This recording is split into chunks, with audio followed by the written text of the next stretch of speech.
At the present moment, we have 43 domestic cases of the coronavirus, 48 cases of individuals who've returned to the United States. Of the domestic cases, 29 of the 43 are either in California or Washington State. And we have communities that are facing what the experts tell us could potentially be a cluster in those communities. Sadly, today, there were 4 additional fatalities, raising the number that 6 Americans have lost their life to the coronavirus. And on behalf of the President and all of the American people, we extend our deepest condolences and sympathies to the families of those that were lost. And it is remarkable to think that there may well be a vaccine going to clinical trials within the next 6 weeks. The nature of trials, as the experts have explained to us, is that the vaccine might yet not be available till late this year or early next, but the therapeutics giving relief to people that contract the coronavirus could literally be available by this summer or early fall. The President is very clear. We're going to follow the facts and listen to the experts every step of the way. The action the President authorized this weekend, raising the travel advisory, the American people should know that we are saying that you should not travel to certain sections of Italy or South Korea. Those advisories may expand, but will allow the caseload in those countries to define that.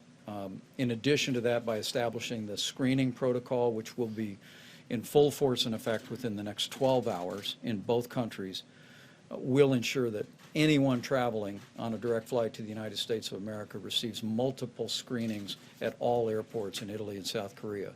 But to your point, the nature of the European Union is one doesn't require a passport to move around. So our task force spoke today about new cases, and there were some in several European countries.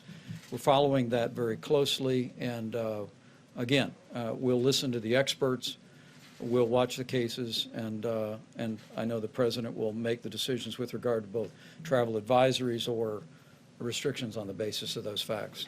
So I spoke with Dr. Tedros today and Dr. Mike Ryan, the incident manager for the World Health Organization, about this precise question because I wanted to get a sense of their thinking, how they're assessing the designation of pandemic status. And I'll let them fully speak for themselves, but right at the moment, while we're seeing community spreading in multiple regions of the world, there are many definitions that people use around pandemic, and one issue that the WHO is focused on is just sheer magnitude. And while we've had very large numbers of cases and spreading within China, the actual absolute number of cases outside of China, while reflecting community spreading, are not of the magnitude comparable to any other pandemics that have been declared before. For instance, even the H1N1, where you have billions of individuals infected across the world. So that's how they are thinking about this, and we're just going to keep working with them. We don't have a view as to whether they should designate it a pandemic or not a pandemic. I made that very clear. I just wanted to get a sense how they're thinking about it and assessing it, and that's, I think, reflective of their current thinking there. But I'll let them. I asked them if they could put out some points about how they're assessing this stuff. Well, I can say there's been no recommendation about any limitations on travel within the United States of America. But let the experts speak to recommendations with regard to travel. Want to get that? Can you just address, would you feel comfortable bringing? I travel across this country all the time. My kids live all over the country. Look, this is a time to use common sense. Good time to wash your hands.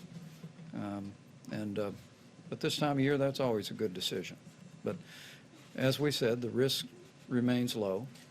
And while we've had tragic losses, 4 today, the reality is, as I said, 29 of the 43 domestic cases are in California and in Washington State and are centered in very specific areas that we're working to identify the source on. But I think people should just continue to use common sense this time of year.